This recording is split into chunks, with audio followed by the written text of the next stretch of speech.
दुनिया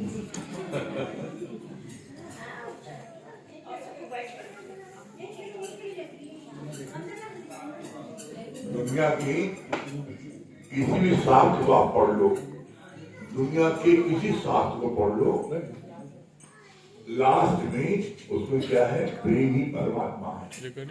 किसी शास्त्र पढ़ लो, अगर आपके दिल में प्रेम नहीं है तो शमशान मकान जैसा आपका दिल है। और प्रेम कभी होता क्यों नहीं? किसी प्रति अपने मन में झांकना, कोई न कोई चाहना, जब हमारी पूरी नहीं होती है तो उसके प्रति प्रेम नहीं पाता है। गलती आप करो और कहने दूसरे को आपने चाहना की क्यों? और अगर आप चाहना न रखो तो आप अभी भगवान हो। अगर आप चाहना न रखो तो अभी आप भगवान हो। कैसे? चाह चमारी चीमिर नीचन से नीच, और तू तो पूर्ण ब्रह्म था यदि चाहनों के पीछे। जितनी देर तक, जितनी समय तक आप चेष्टा लेना, आप किसी से कुछ नहीं चाहते, उतनी देर तक आप परम आनंद में विचरण करते हैं। और जिस पर आपके मन में चाहना उत्पन्न हुई तो आप समझ लो जैसी चाहना उत्पन्न हुई, इसका मतलब ये कि आप प्रवृत्ति हो गए। और उस चाहना की पूर्ति के लिए जो गलत साधन को करते हो तो चीज हवान हो गए। हवान बनाए किसने? चाहना। एक सिर्फ चाहना निकाल दो और इसकी पूर्ति कैसे होगी? चाहना समाप्त कैसे होगी? चाहना समाप्त होगी इसी सत्संग से। क्यों? सत्संग से। ये सत्संग ढोलक मंजीरा नहीं है, राम राम जपे ताली हो जाए, नहीं। ये ब्रह्म ज्ञान है। ये ब्रह्म ज्ञान जो है, यहाँ पर ही आते आते आपके मन की सारी चाहनाएं समाप्त करेंगी। कैसे? बोला बड़े भाग्य मानुष तन पावा। बड़े भाग्य से मुक्त होता है। मनुष्य तन में और जानवर फर्क क्या है? 84 लाख योनियां होती हैं, और 84 लाख योनियां होती हैं, उसको बोलती हैं भोगवान योनि। चाहे वो गाय का मिले, चाहे सुअर का मिले, चाहे कुत्ते मिले, चाहे बिल्ली मिले, चाहे शेर मिले, जितने जन्म, चाहे चींटी मिले, चाहे हाथी मिले, ये सारी योनियां होती हैं भोगवान योनि। मनुष्य जन्म में और भोगवान योनि फर्क क्या है? खाना, पीना, भोगना। जो सिर्फ खाते हैं, पीते हैं और भोग विलास में जीवन यापन करते हैं, तो उनका जीवन कैसा है? पशु समान। खाना, पीना, भोगना, उनका पशु समान। मनुष्य जन्म मिला क्यों है? 84 लाख योनियों में एकमात्र मनुष्य योनि ऐसी होती है जिसमें आपको विवेक मिलता है। विवेक का मतलब क्या होता है? अच्छे और बुरे की पहचान। और विवेक कहां जाके मिलता है? दुनिया का आप कोई साधन कर लो, पूजा पाठ, जप तप, दान पुण्य, तीर्थ, गंगा स्नान, यमुना स्नान, आप कोई भी सत्कर्म कर लो दुनिया का, विवेक जागृत नहीं होगा, मोक्ष नहीं मिलेगा। मोक्ष मिलेगा, विवेक जागृत होगा सिर्फ एकमात्र इस ब्रह्म ज्ञान, गीता ज्ञान के सत्संग से। इसीलिए गुरु जी ने लाइन बोली है, आप किसी शास्त्र दिखा दो जो लाइन बोली है, बिन सत्संग विवेक न होई और राम कृपा में सुलभ न हुई। राम कृपा में सुलभ न हुई तो लोग जो है इसका अर्थ उल्टा लगा देते। जब बोलो सत्संग आ जाओ, सुना नहीं क्या बोला है? राम कृपा में सुलभ न हुई, जब राम की कृपा होगी तो हम आ जाएंगे। ऐसा नहीं है। ध्यान से समझ लो, राम की कृपा क्या हुई है? राम की कृपा हुई 84 लाख योनियों के बाद में आपको मनुष्य जन्म मिल गया। सुअर सुअरिया नहीं बने, कुत्ता कुत्ती नहीं बने, चींटी चीटा नहीं बने। 84 लाख योनियों में भोगने के बाद ये मनुष्य योनि मिलती है। ये है राम की कृपा। अब इसके बाद में बोला बिन सत्संग विवेक न हो। कोई ऐसा मनुष्य नहीं है जिसके अंदर में विवेक न हो। मनुष्य योनि में आने का मतलब है विवेक मिल जाएगा, लेकिन जब सत्संग में हम आते हैं तो मेरा विवेक जागृत होता है। सबके अंदर विवेक है, मनुष्य योनि मिली तो उनको विवेक मिला है, लेकिन विवेक कैसा है? सुसुप्त अवस्था में ढका हुआ है। कैसे ढका हुआ है? जैसे धोबी घाट पर आप देखो, पानी के ऊपर काई पड़ी होती है जल पर, तो वहां जल नहीं दिखाई पड़ता। उसी तरीके से इस शरीर में विवेक है, लेकिन वो विवेक ऐसा ढका है काई से। और वो विवेक जो काई ढका है उसको 3 परत है, उसको 3 परत है विवेक जागृत होता है। कैसे? स्थूल, सूक्ष्म, कारण। स्थूल माने क्या? देहाध्यास। सूक्ष्म माने क्या? जो न दिखाई पड़े। तो इस शरीर के अंदर 4 चीजें हैं जो दिखाई नहीं पड़ती, उन्हें बोलते हैं सूक्ष्म। वो 4 चीजें कौन सी हैं? मन, बुद्धि, चित्त, अहंकार। ये 4 चीजें। इसके बाद में स्थूल बोला कारण आया। अब कारण क्या है? तो तली पड़ा है। तली में क्या पड़ा है? अपना नाम, फलाना नाम, मैं कौन हूं, मैं लड़की हूं, मैं लड़का हूं, ये पड़ा है। और आप चाहे कितनी गहरी अवस्था में हो, चाहे कितनी लाखों लोग भीड़ हो, अगर आपका नाम बुलाया जाए तो आप हाँ मैं हूं बोल देते हो। ये नहीं भूलता। तो इसके लिए क्या बोला गया है? इसके लिए बोला गया है विभाग, त्याग, लक्षण।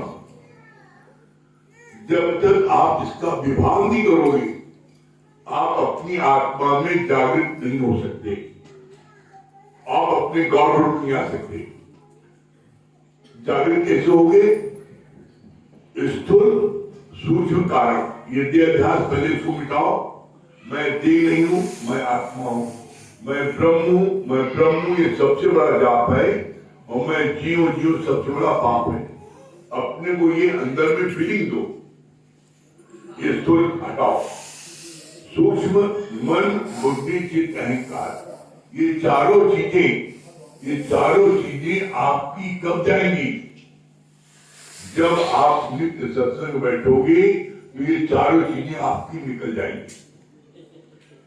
फिर कारण जो पड़ा है तली में, वो कैसे निकलेगा? वो जब इसमें आप डूब जाओगे, सत्संग डूब जाओगे तब निकलेगा। कैसे? इसका बहुत सरल ढंग से गुरु जी ने प्रैक्टिकल बताया। कैसे? बोला जैसे बादाम है, बादाम का जो मोटा छिलका होता है उसको बोलते हैं स्थूल। तो बादाम को आप कैसे तोड़ते हो? खड़ा करके लोढ़ा मारते हो तब टूटता है। ये स्थूल हो गया। बादाम लोढ़ा मारा आपने, बाहर का पोर्शन मोटा टूट गया। अब अंदर निकला बादाम। अंदर क्या है? अब ये सूक्ष्म जो लाल गरी है, लाल छिलका, वो दिखाई नहीं पड़ता मोटे बादाम के आगे। जब आप उसका ऊपर की परत लोढ़ा मार के निकालते हो तो सूक्ष्म वो छिलका दिखाई पड़ता है लाल रंग का। वो लाल रंग छिलका कैसे? आप उसको कितना निकालने की कोशिश करो, नहीं निकलता। कितना मोटे चक्का है, कम निकलता है। जब उस बादाम को आप कटोरी पर आके भिगो दो, सुबह आराम से लाल छिलका निकल जाता है। लाल छिलका निकल गया तब भी अभी स्थूल और देह परमात्मा और ये जो जीव है ये अलग नहीं हुआ। अभी भी सफेद छिलनी है, लाल छिलका हटाने के बाद भी बादाम ठीक है। उसके बाद में नाखून से आप सफेद झिल्ली निकालते हो, तब बादाम दो भाग में होता है। ये है जीव और ये है ब्रह्म। बोला पहले विभाग करो, जीव को अलग करो और ब्रह्म को अलग करो। और जब ये अलग हो जाएगा तो अलग बना रहे, इसके लिए सुजाती क्या है, जैसे बर्फ को आप थोड़ी सी निकालो, ट्रे में निकालो और थाली में डाल दो, फिर आपस में मिल जाती है, न मिलने पाए, इसके लिए क्या है, जीव को अलग कर दो, जीव को अलग कर दो और ब्रह्म को अलग करो। तो बोला जीव आत्मा, ये जो जीव है दो भाग में बादाम बटा, एक है जीव एक है ब्रह्म। जीव को हटा दो और ब्रह्म भाव में आ जाओ, इतनी मेहनत है।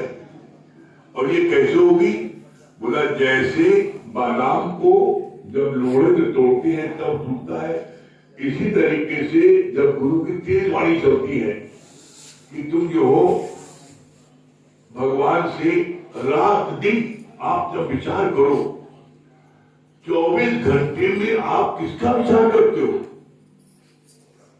24 घंटे में आप मैं या मेरे का, हाय हमें घुटने में दर्द हो रहा है, हाय हमें कमर दौड़ रहा है, हाय हमारा कोई ध्यान नहीं रख रहा है, ये अपना या अपने मालिक का, हाय मेरा बेटा, हाय मेरी बेटी। 24 घंटे आप ध्यान किसका करते हो, मैं मेरे का। तो तुमरे मैं मेरे में तुम एक बच्चे का, दो बच्चे के, 4 बच्चे ध्यान करते हो और बड़ा कलर अप करते हो। मैंने अपने बेटे को इंजीनियर बनाया, मैंने अपने बेटे को डॉक्टर बनाया, मैंने किया। अरे तुमने 2-4 पाले, आपसे अच्छे तो 16 क्या है, आप 4 पालते हो, 16 है, वो 16 पालता है, तो कौन सा बड़ा कमाल कर दिया।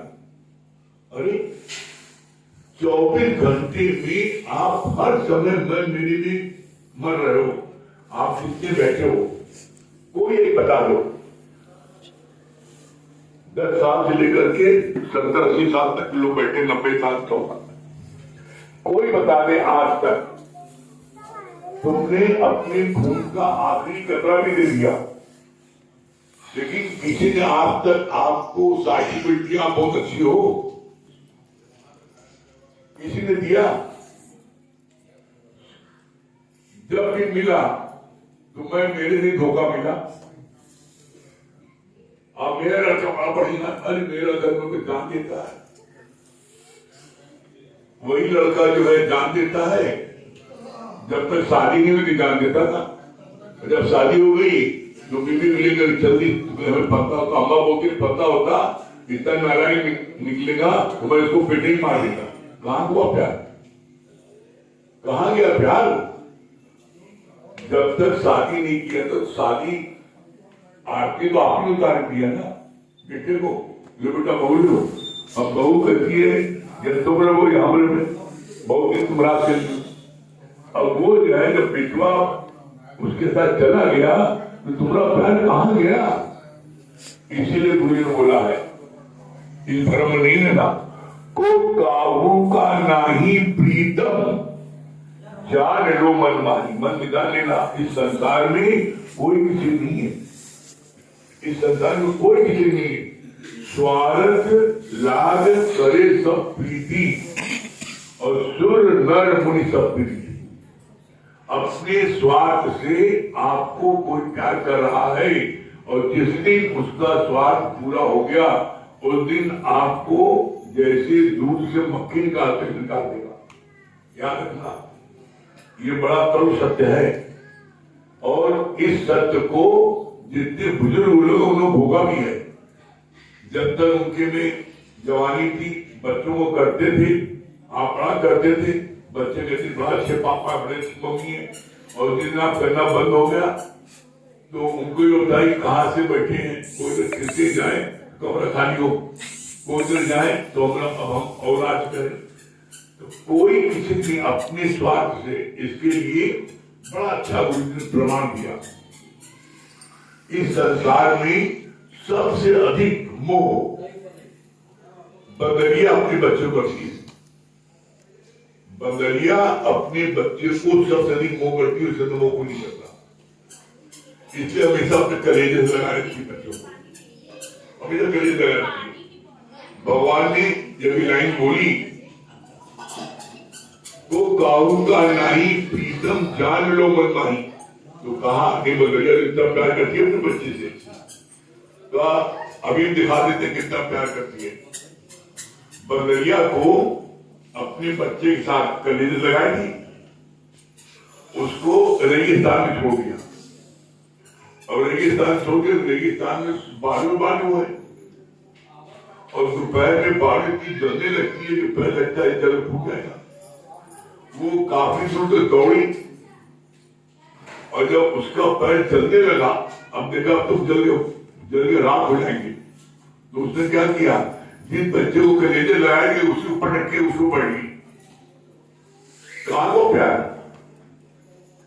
जब अपनी जान पर आती है, तो जो बंगलिया अपने बच्चे को अब तक कलेजे लगाए रहती है, वही बंगलिया जब पैर जलने लगा और जब देखा मेरे पैर जल के भस्म हो जाएगा, तो वही बंगलिया अपने बच्चे को कलेजे लगाएगी, उसको पटका नीचे, उसको चलो बैठी हम बच जाए। इसीलिए मुझे गुरु जी की कोई बात भी 200% सत्य है, कोई बात छुड़ा नहीं सकता। इसीलिए मुझे बोला स्वार्थ लाग करे सब प्रीति, और सुर नर मुनि सब प्रीति, ये सब प्रीति है। लेकिन भूल के घर में जाके नहीं बोलते नहीं, आज बोला गुरु जी ने स्वार्थ लाग करो, प्रीति का वही रहो, फिर जाओ। आपको घर में जो आपको पद मिला है, जो भगवान ने आपको दिया है, वो रोल करो, रोल को अच्छा करो। जैसे पिक्चर में अमिताभ बच्चन रोल करते हैं, आप में जो है और हीरोइन रोल करती है, जो रोल आप रोल करो, बस बना नहीं है। रोल करने में आप उसमें उलझ नहीं जाओ, रोल करने के बाद फिर अपना सूट पहन लो। जैसे अमिताभ बच्चन ने हजारों रोल किया, कहीं गुरु बना है, कहीं जो है डॉन बना है, कहीं हीरो बना है। उसी तरीके से आप अपने परिवार को खूब अतिशय प्यार करो, जिसकी जरूरत है सब तो होना नहीं है, खूब प्यार करो, लेकिन उस प्यार करने के साथ साथ क्या है, होशियार मक्खी बनो। कैसे, एक होशियार मक्खी है और एक मूढ़ मक्खी है। गुरु मानवा होशियार मक्खी बनाता है। कैसे, बोला दोनों मक्खियों को भूख बहुत जोर लगी है, दोनों बहुत व्याकुल है भूख से। एक होशियार मक्खी जो है वो भी हलवाई के कड़ाव में जाती है, एक किनारे बैठती है और भर पेट चाहती खाती पीती है, जब पेट भर जाता है तो सो जाती है। और जो मूढ़ मक्खी है वो जो है क्या करती है, वो भी जाती है हलवाई कड़ाव पर और सबसे बीच में बैठ जाती है, चाहती के कड़ाव बीच में बैठ जाती है, बीच में बैठती है और पेट भर के चाहती खाती पीती है। अब जब वो उड़ना चाहती है, बीच में बैठने का उसके पंख जो है चाहती में पड़ गए और उड़ नहीं पाती, तो उसमें वो तड़प तड़प के मरती है। एकदम यही हाल उन लोगों का होता है, माँ बाप का, भाई बहन का रिलेशन में, जो पढ़ाई के बीच बैठते हैं, परिवार के बीच बैठ गए। अब कुछ भी किसी को कोई तकलीफ हुई तो झाड़ होते हैं, झाड़ पता लगा लड़का फेल हुआ और माँ रो रही, लड़का पता को आ रहा है। आप देखो लड़के बच्चे फेल हो जाते हैं अपने स्कूल कॉलेज में, तो पता को आ रहे हैं, मस्त है, अम्मा रो रही। तो ऐसा नहीं करो, अपने रोल करो, रोल करने में मना नहीं, सीढ़ी निकाल रखो, बच्चे को अच्छे से अच्छा खिलाओ पिलाओ, उनकी परवरिश करो, लेकिन जहां वो गलत करते हैं सीढ़ी निकाल रखो। ऐसा नहीं गलत करेगा उसमें आंखें बंद कर दो, नहीं, उस समय उनको आप दंड दो, आगे ऐसा न करने पाए। परवरिश अच्छी करो, लेकिन उसमें डूबोगे तो क्या परिणाम होगा? तरफ तरफ से मर जाओगे। परवरिश अच्छी करोगे, एक किनारे बैठोगे तो क्या होगा? आप जीवन पर्यंत आप आनंद में बिताओगे। इसका सिद्धांत क्या है? किनारे बैठने सिद्धांत ये है कि जिस समय आपका सत्संग समय होता है, उस समय किसी से कोई मुलाकात नहीं, चाहे दामाद आए, चाहे बेटी आए, चाहे कोई रिश्तेदार आए, मैं मेरे में फंसू नहीं, उसमें पुरुष हो जाओ, उड़ के सत्संग ले लो, ताकत लो और तब बनाओ, गाड़ी सेवा करो, बना नहीं। अरे आप घर में सेवा 22 घंटे करो, कितने मना किया है? 22 घंटे सेवा करो, 22 घंटे व्यापार करो, तुम्हारी जितनी क्षमता है। किसने मना किया व्यापार करने? किसने कहा पैसा नहीं कमाओ? गुरु ने आपने नहीं बोला। आपकी जितनी क्षमता है आप पैसा कमाओ, कार्य करो, बना नहीं। 22 घंटे करो, लेकिन 1 घंटे सुबह, 1 घंटे रात आप जो है आप भगवान के गुरु की तरह आकर के आप शक्ति ले लो। और जो ये मन है, 98% व्यक्ति मन से बीमार होता है एंड 2% फिजिकल। तो 98% व्यक्ति जो सत्संग लेता है, ब्रह्म ज्ञान का, गीता ज्ञान का, उसका 98% बहुत स्ट्रॉन्ग रहता है। और 100 में आपका स्थान भी आपका रिजल्ट आ गया तो आप डिस्टेंटर लगाओगे कि फेल होगे। आप दिन भर मालिश करो, दिन भर खाओ पियो, दिन भर सो, तो 2% फिजिकल आपको बहुत अच्छा हो गया। 100 में 2 पाए। बिना सत्संगी आए आज तक दुनिया में किसी का मन स्ट्रॉन्ग नहीं हुआ है। इसीलिए लाइन आती है, मन मारन की औषधि सदगुरु जी बताए। मन को मारने की औषधि एकमात्र सदगुरु पास में है, दुनिया में कहीं है नहीं। लोगों को जो ज्यादा पढ़े लिखे होते हैं ना, उनको क्या नहीं लगता है। क्यों? हमने घर में गीता पढ़ ले, हमने घर में रामायण पढ़ ले, हमें कोई क्या पढ़ाएगा? हम इतने पढ़े हैं, पीएचडी में पढ़े। अरे भाई, पीएचडी तुम हो अपने अंग्रेजी में, हिंदी में, पीएचडी तुम ज्ञान में नहीं हो। अगर ऐसा है, तुम्हें पढ़ने की आवश्यकता नहीं है, घर में अपने पढ़ लो, रूल पढ़ने की आवश्यकता नहीं है, तो फिर यही बात अपने बच्चों से अप्लाई करो ना। अपने बच्चों को स्कूल क्यों भेज दो पढ़ने की? जो पुस्तक पढ़ने के लिए भेज दो, तो मार्केट में है, घर में ले उंगला दे दो, पढ़े वो। तो वो प्रिंसिपल भी, वाइस चांसलर भी अपने बच्चों को पढ़ने भेजता है स्कूल। क्यों भेजता है? इसलिए भेजता है कि वहां पर टीचर उसको उस सब्जेक्ट को पढ़ाएंगे, उसको समझ आएगा। इसी तरीके से ब्रह्म ज्ञान, ये क्या है? ब्रह्म ज्ञान का समुद्र है, सागर है। और गुरु जो होता है, सदगुरु होता है महासागर। हमसे गलती क्या होती है? हम सागर को इस बुद्धि में, और बुद्धि कितनी है?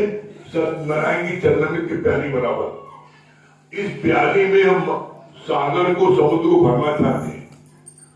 तो जिन्होंने आज तक भरने की कोशिश की, या तो पागल हो गए या वो बाबले हो गए, ये दुनिया छोड़ चले गए।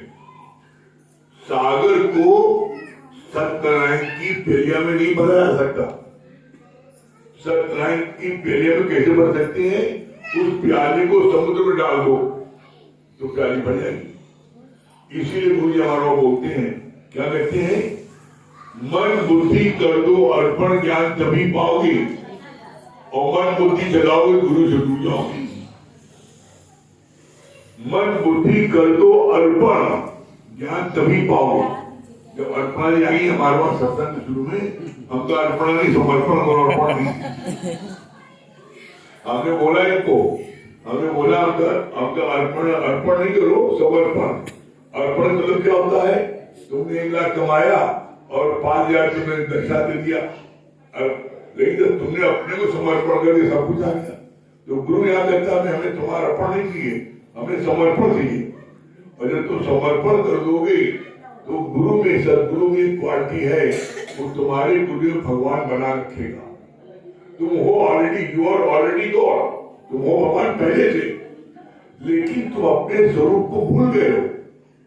गुरु तुम्हारे अंदर से मूर्ति प्रकट कर देगा। कैसे?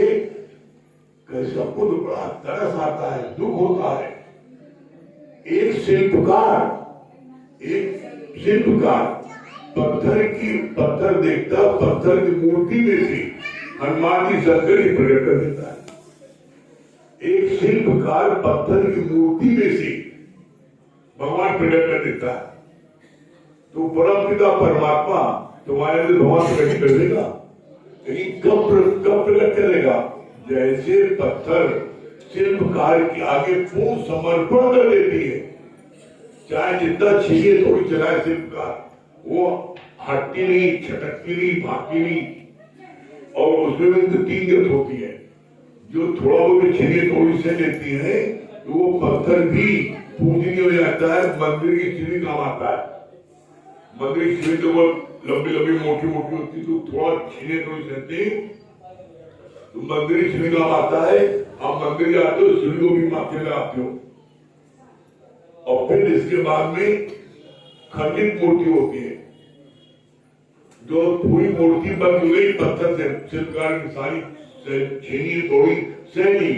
लेकिन जब लास्ट में जब वो महीन काम करने लगता है, आंख बनाने लगता है, कान बनाने, नाक बनाने लगता है, जब सब बना लेता है, आंख बनाने लगता है, अंतिम आंख जब 2 में से 1 बनाने लगता है अंतिम, तो उस समय वो छटक जाती है, तो वहां से छटक जाती है।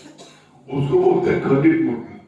आप खंडित मूर्ति देख लेना, जितने मंदिर है उसके बाहर पेड़ नीचे खंडित मूर्ति रखी होगी। वो खंडित मूर्ति कहीं आग से थोड़ी सी चटकी है, कहीं कान चटकी, नाक चटकी, बात चटकी है। वो खंडित मूर्ति वो एक पूजनीय हो जाती है। कब? कितनी पूजनीय होती है? और एक होती है पूर्ण मूर्ति, जिसकी ये स्थापना करता है पंडित जी, इसकी स्थापना करते हैं मंदिर में, तो उस मूर्ति खंडित मूर्ति नहीं होती, वो होती है पूर्ण मूर्ति। उसको वो कारीगर जब देखता पंडित को, उसकी जब स्थापना होती है, तो फिर वो कारीगर भी उसको जाके नमन करता है। उसको वो जो पूर्ण मूर्ति होती है, उसके लिए आप मंदिर में थाल सजा करके फल फूल चढ़ाते हो। और जो फल फूल बच जाता है, बाहर आकर के फिर खंडित मूर्ति उसमें चढ़ा देते हो। तीनों पूजनी जाती है, लेकिन पूजा किसी होती है सबसे, जो अंत तक शिल्पकार के आगे पड़ा रहता है। चाहे जैसा भी हो, गुरु तुम्हारे, चाहे मारो, चाहे पीटो, चाहे काटो, कुछ करो, हम तुम्हारा दर नहीं छोड़ेंगे। और जब गुरु जो है उसमें जो मूर्ति में से, उसी मूर्ति में से भगवान प्रकट कर देता है। जैसे शिल्पकार पत्थर में से भगवान प्रकट कर देता है। तो यहाँ पर हर कोई है भगवान, लेकिन उस भगवान की मूर्ति को प्रकट करने के लिए गुरु का सहारा लेना पड़ता है। इसीलिए कहलाती है, मत कोई भूले परम संसार, गुरु बिन कोई न उतरे भौपर। बिना गुरु को भौपर आस्था नहीं उतरा, कोई आस्था नहीं उतरा बिना गुरु। और मुक्ति गारंटी है। आप जितने आ गए हो, आप सब मुक्त हो गए। जितने आप आ गए सब मुक्त हो गए। दुनिया की कोई ताकत आपको मुक्ति से रोक नहीं सकती। क्यों नहीं रोक सकती?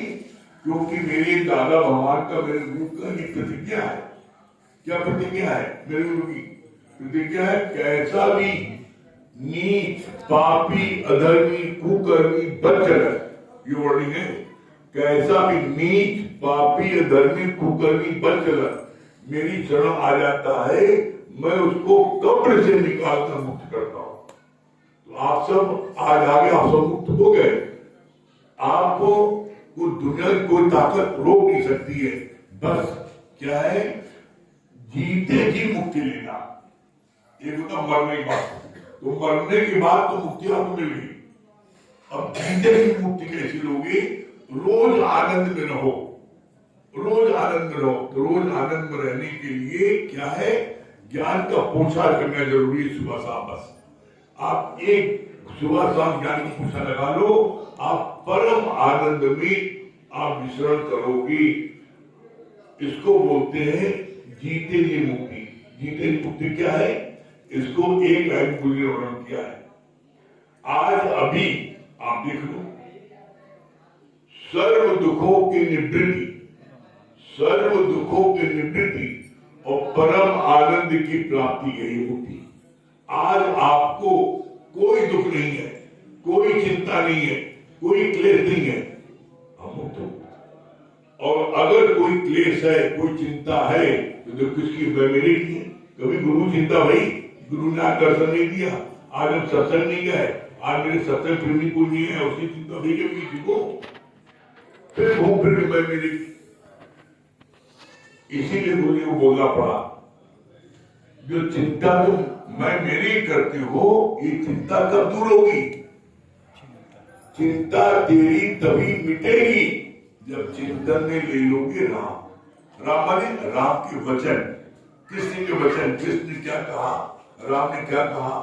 अगर ये चीज आपने, कृष्ण ने क्या कहा, कृष्ण ने क्या बोला है? कृष्ण ने क्या बोला है? एको श्याम बहुरूप धरो। एक श्याम, वही कृष्ण एक से अनेक हो गया। 11वें अध्याय में भगवान कृष्ण ने अपनी विभूति का वर्णन करते हुए क्या बोला है? चींटी से लेके हाथी तक, राई से लेके पहाड़ तक, मैं अपनी विभूति का वर्णन कहां तक करूं?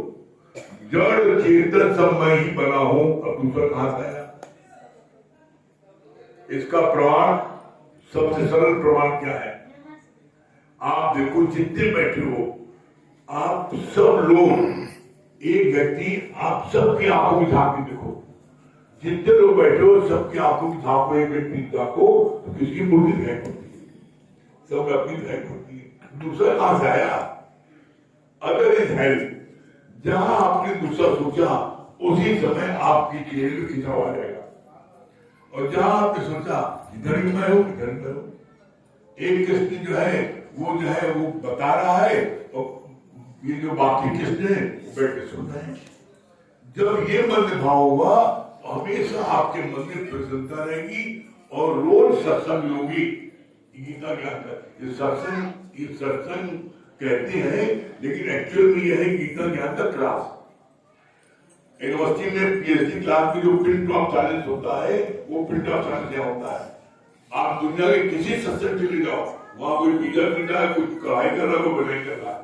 हमारे यहाँ पर कोई नहीं कर सकता। कोई अगर जरा सा बात करेगा, जरा सा कोई कुछ करेगा, बगल वाले बात दो, यहाँ पर क्यों? यहाँ पर तेल धारा पर ज्ञान सुनना पड़ता है। मतलब तेल धारा पर आप ज्ञान सुनते हो तभी अंदर जाता है। तो यहाँ पर हम सब बड़े भाग्यशाली हैं जो हमको ऐसा सच्चा सद्गुरु मिला, जो बिना पाई पैसे, हमारे वहां पर एक पाई पैसे लेना देना नहीं, दुनिया में सबसे ज्यादा लेना देना है। हमारे गुरु जी ने पहचान दे दी है, कहा तुम्हें सच्चा ज्ञान मिलेगा तो कहाँ व्यापार मिलेगा। बोला जैसे जीवित रहने के लिए 3 चीजें जरूरी है, बिना इन 3 चीजों को जिंदा नहीं रह सकता। पहला हवा, ऑक्सीजन, दूसरा सूर्य का प्रकाश, और तीसरा जल। इन तीनों में से कोई एक चीज न हो फिर भी जिंदा नहीं रह सकता। और ये तीनों चीजें परमात्मा आपको फ्री देता है। अभी आप लाइट जलाओ, कितना बिल आएगा? सुबह सूर्य निकलता है, बहुत बिल। गंगा जी से जमुना जी कितना टंकी पानी ले आते हो, जल ले आते हो, कितना पैसा देते हो? अभी ऑक्सीजन चल रहा, हवा चल रही है, अभी 2 मिनट बंद हो जाए, बढ़ जाएंगे। इसका क्या पैसा देते हो?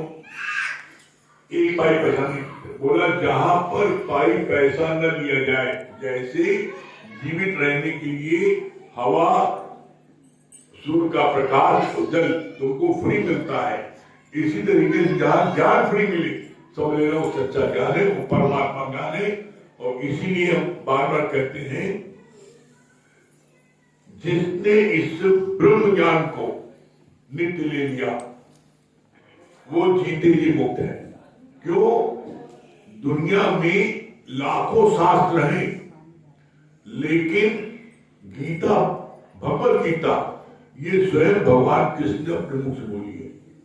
कोई शास्त्र ऐसा नहीं है जिसको भगवान ने बोला हो, किसी पंडित ने, किसी विद्वान ने, किसी कवि ने, किसी राइटर ने लिखा है, लेकिन भगवत गीता एक बात ऐसी है जिसमें भगवान ने स्वयं बोला है। तो जिसको भी ये ज्ञान मिल गया, इसलिए क्या बोलते हैं, इसके लिए बोलते हैं सर्वशास्त्रमयी गीता, इसके लिए बोलते हैं और ज्ञान सब ज्ञानी ब्रह्म ज्ञान विज्ञान जैसे बोला तो का शास्त्र में बना, और ज्ञान सब ज्ञानी और ज्ञान जितने हैं वो सब कंचे समान है, मारो कहीं छिल जाएगा बस भूल जाएगा, लेकिन ब्रह्म ज्ञान के साथ जैसे बोला तो का साफ करने वाला, जैसे बोला फेंक के पूरा शहर साफ, ये ब्रह्म ज्ञान हुआ है। तो जिसको ये ब्रह्म ज्ञान मिल गया तो मैंने उससे ज्यादा भाग्यशाली कोई नहीं, हम सबसे ज्यादा भाग्यशाली धरती पर आज कोई नहीं है जो हम सबको ऐसा सदगुरु का ज्ञान प्राप्त हो रहा है। हम सब बड़े भाग्यशाली हैं, अपनी मुक्ति की आप चिंता बिल्कुल नहीं करना, बस जीते जी की मुक्ति जो होती है, जीते जी मुक्ति उसके लिए जरूरी है आप नित्य 1 घंटे सुबह 1 घंटे रात सत्संग लोगे तो आपको आनंद की प्राप्त होगी। और रोज सत्संग जो है, हम लोगों का सत्संग चाहे कर्फ्यू हो, चाहे करुणा हो और चाहे कुछ हो, 365 दिन होता है, कभी बंद नहीं होता, 365 दिन होता है। सुबह हम लोगों का सत्संग जो है कंपनी मार्ग होता है, वहां पर मॉर्निंग में 9 से 10, रात में हमारे यहाँ घर होता है शशिपुर कॉलोनी गुलाटी मार्ग पर मनमोहन पार्क के नजदीक, वहां पर रात में होता है 8:30 से 10। आपको जहां सुविधा हो आप ले सकते हैं, और जो ज्ञान को ले लेगा वो जीते जी मुक्त हो जाएगा।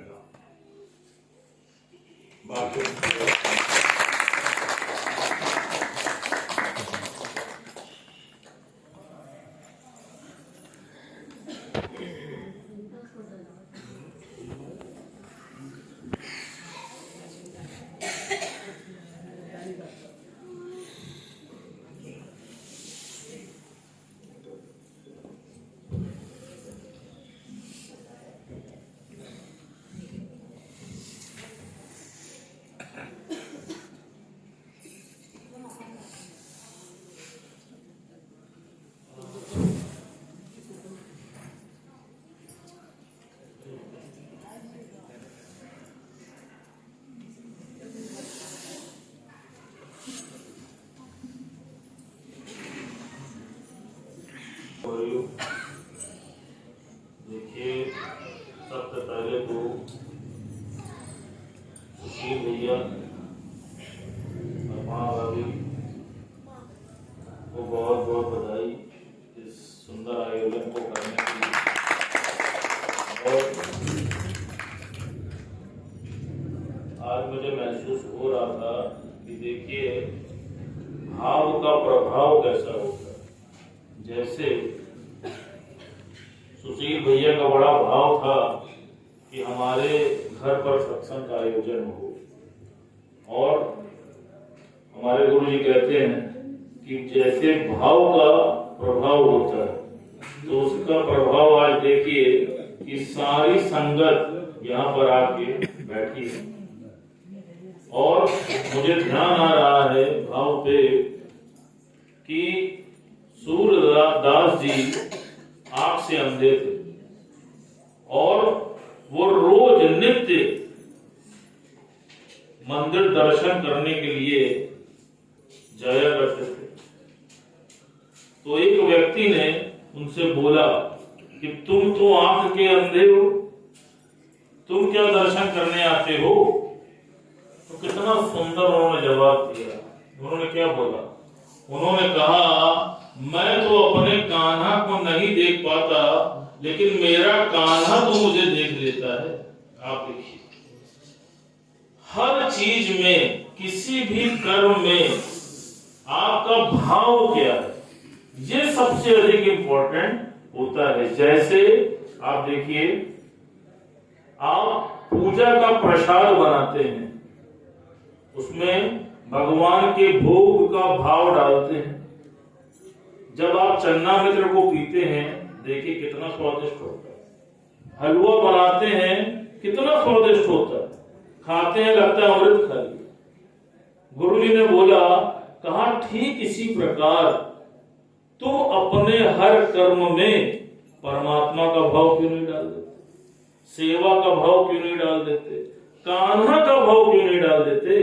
डालना तो तुम्हारे हाथ में है, आप सोच के देखो। और फिर जिस कार्य में परमात्मा का भाव डालते हो कितना सुंदर होता है। आप देखो यहां पर भगवान का भाव डाला तो इतनी संगत आई कि नहीं है। आप देखो अभी आप किटी पार्टी करो 50 आदमी नहीं आते, अजमा के देखा, लेकिन भगवान का भाव डाला तो कितनी दूर दूर से सब लोग आए कि नहीं।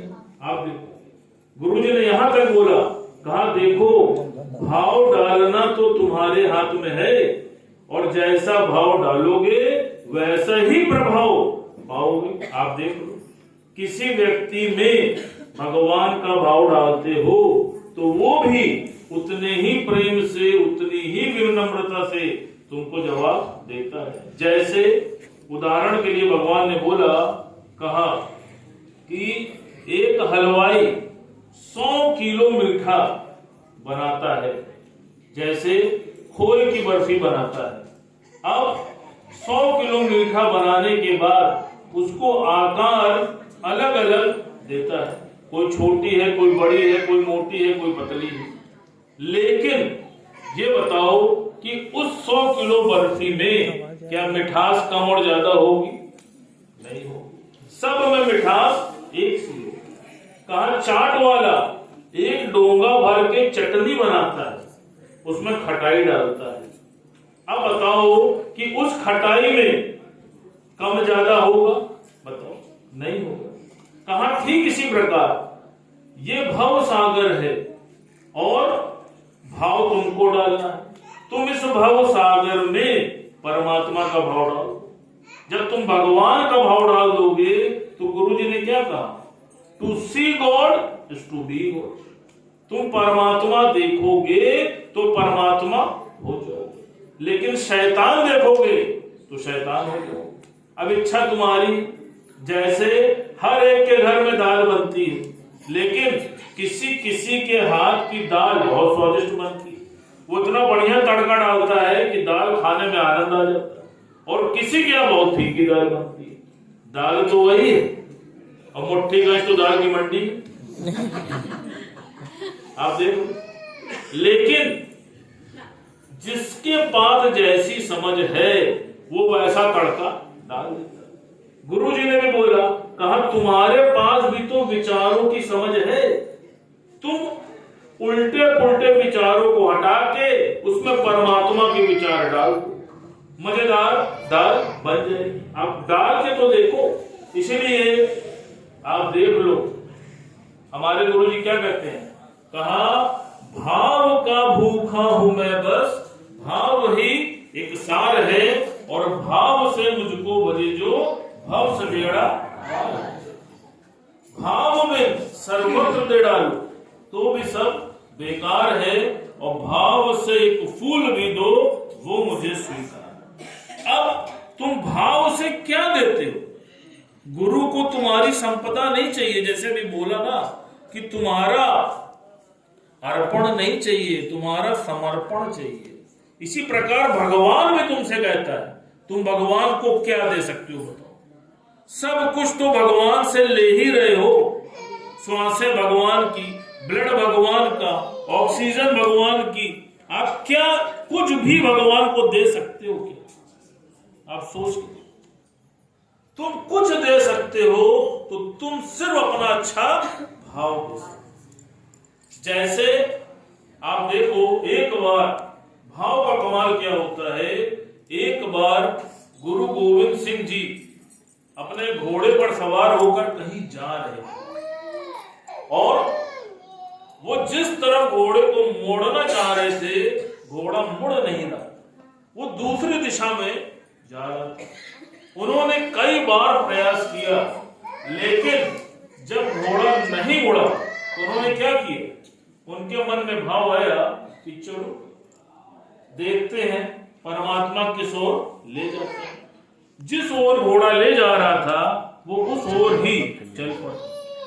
जब थोड़ी दूर आगे पहुंचे तो उन्होंने सड़क पर लहूलुहान एक भक्त को देखा जो खून से लथपथ था और परमात्मा को पुकार रहा था।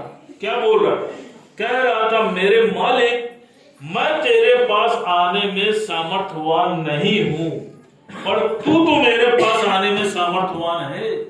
तू तो मेरी दशा को देख रहा है, तू मेरे ऊपर कृपा कर। और जब वो परमात्मा से गुहार लगा रहा था, तभी उसने जब पलट के देखा तो क्या देखा? उसने देखा कि गुरु गोविंद सिंह जी, जिसको वो भगवान मानता था, वो उसके पीछे खड़े हैं। उन्होंने क्या किया? उन्होंने उस भक्त को गले से लगाया और लगाने के बाद उससे बोले कि मैं तेरे पास हूं, तू चिंता मत कर, मैं तेरे साथ हूं। उसने कितना सुंदर उत्तर दिया। उसने कहा, मेरे भगवान, मुझको विश्वास था कि तुम मेरे पास जरूर आओगे, तुम मेरी फरियाद जरूर सुनोगे। फिर गुरु गोविंद सिंह जी जब जाने लगे तो उन्होंने उससे बोला कि देखो, जब कभी भी मेरी याद आए तो मेरे पास मिलने आ जाना। वो भक्त भी बड़ा हठी था, बहुत समझदार था। उसने क्या कहा? उसने कहा, भगवान, आज भी क्या मैं आया हूं? आप सोच के देखो, उसका भाव इतना जबरदस्त था कि उसके भाव के कारण परमात्मा को उसके पास आना पड़ा। अब तुम अपने भाव को देखो। तुम भगवान के प्रति भाव को तो नहीं देखते हो, लेकिन मंडी के भाव पे पूरा ध्यान हो। और मंडी के भाव पे ध्यान होने के कारण घमंडी हो जाती है। आप देखो, इसीलिए भगवान ने बोला, दिल से करे जो भक्ति रे भक्ति, भगवान को पसंद है और भगवान अपने भक्त की मुट्ठी में रहते हैं। तुम भक्ति तो करो। हमारे गुरु जी क्या कहते हैं? कहा, जो हृदय से भक्ति करता है, परमात्मा उसका दामन कभी नहीं छोड़ता। तुम करो तो सही। जैसे सूरदास जी एक बार सड़क पार कर रहे थे और पार करते करते वो एक गड्ढे में गिर पड़े। अब चूंकि वो तो देख नहीं सकते थे, भगवान को अपने भक्त पर करुणा थी। उन्होंने क्या किया? भगवान ने तुरंत एक बालक का रूप धारण किया और धारण करने के बाद वो उनका हाथ पकड़ के उनको रोड के उस पार छोड़ा और छोड़ करके वो जाने लगे। जैसे ही जाने लगे तो सूरदास जी ने उनका हाथ पकड़ना चाहा, लेकिन वो हाथ छुड़ा के भाग गए। तो उन्होंने कितना सुंदर उत्तर दिया। उन्होंने कहा, कान्हा, तुम मुझसे शरीर से तो दूर जा सकते हो, लेकिन जो मैंने तुमको अपने हृदय पटल पर बसा रखा है, तो वहां से भाग के कहां जाओ? आप अपने अंदर झांक के देखो, आपने अपने हृदय पटल पे किसको बसा रखा है? तो सबसे पहले पत्नी की फोटो है।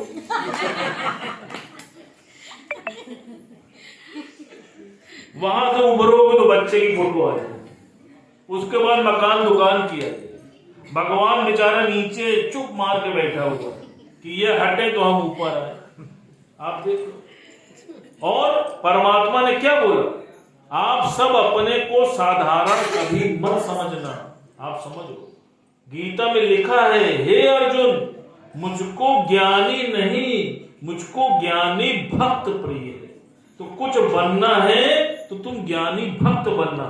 जैसे नारद जी ने एक बार भगवान विष्णु से पूछा कि भगवान, सबसे बड़ा कौन है?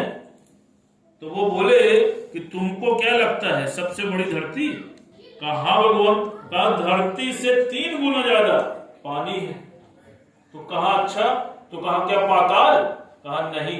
कहा पानी को, जो समुद्र था, उसको अगस्त मुनि 2 चुल्लू में पी गए थे। तो कहा क्या अगस्त मुनि? कहा नहीं। कहा अगस्त जो है वो आसमान में टिमटिमाता हुआ एक छोटा सा तारा है। तो कहा क्या आसमान? कहा नहीं। कहा वामन अवतार में भगवान ने पूरे आकाश को एक पग से नाप लिया था। तो कहा क्या भगवान विष्णु? कहा नहीं। कहा भगवान कहाँ रहता है? कहा भगवान भक्त के हृदय में रहता है। तो सबसे बड़ा कौन हुआ और तुम कौन हो? फिर भक्त ना बनना, ज्ञानी भक्त बनना।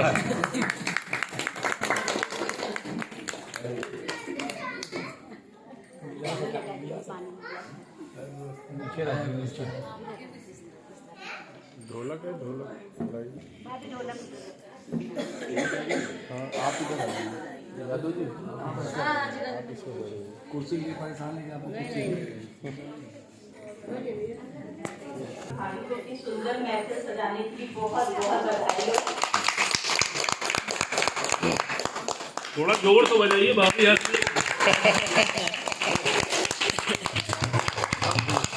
सुंदर भी लग रही है, नजर न लगे।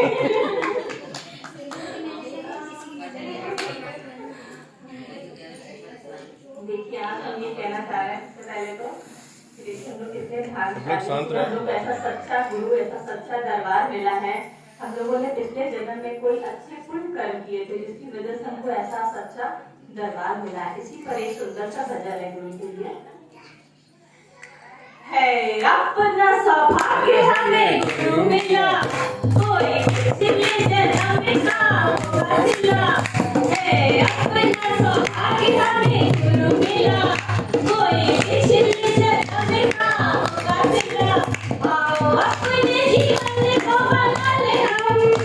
हरि ओम हरि ओम हरि ओम हरि ओम।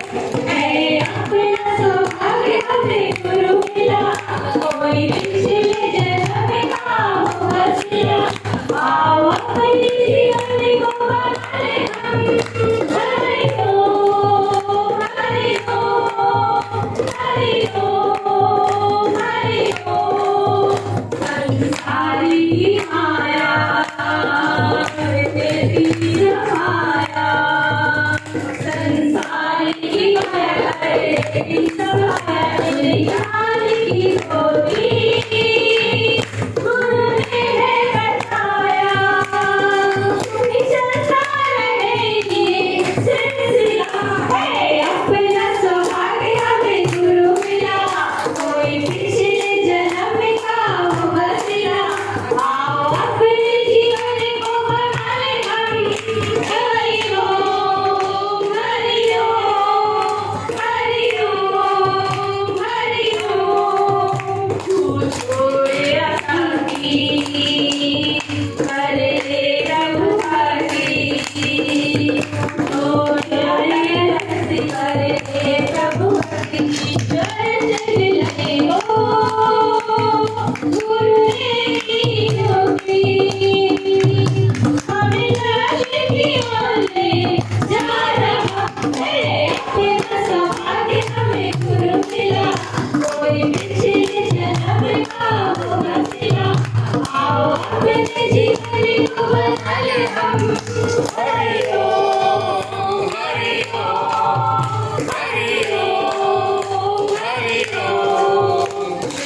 जीवन की हरिया जो खाए बिच बोले, मेरे जीवन की हरिया जो खाए बिच बोले। आज खाए गुरुआ नर खाए तू बोले, बैठ के चिंता करना है। अपना सौभाग्य हमें गुरु मिला, कोई पिछले जन्म का वसीला।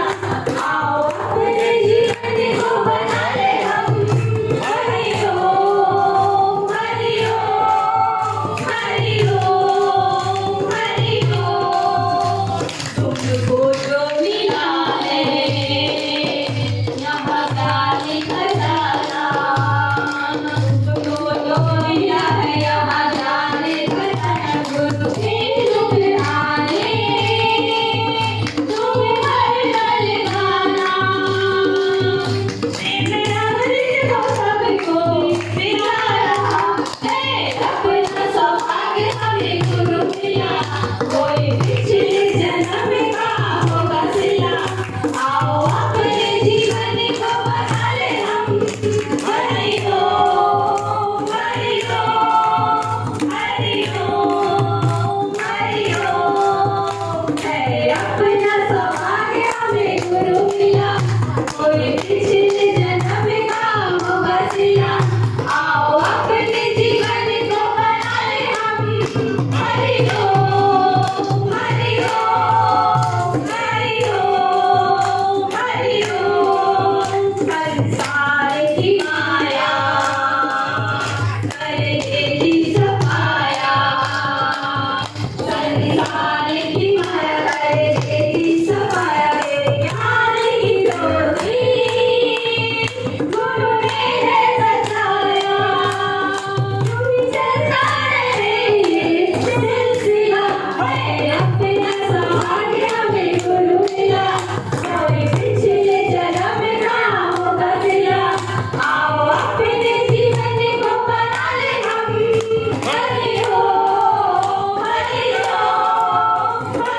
हमारे मनी भैया मनी जी सुनाएंगे। मनी भैया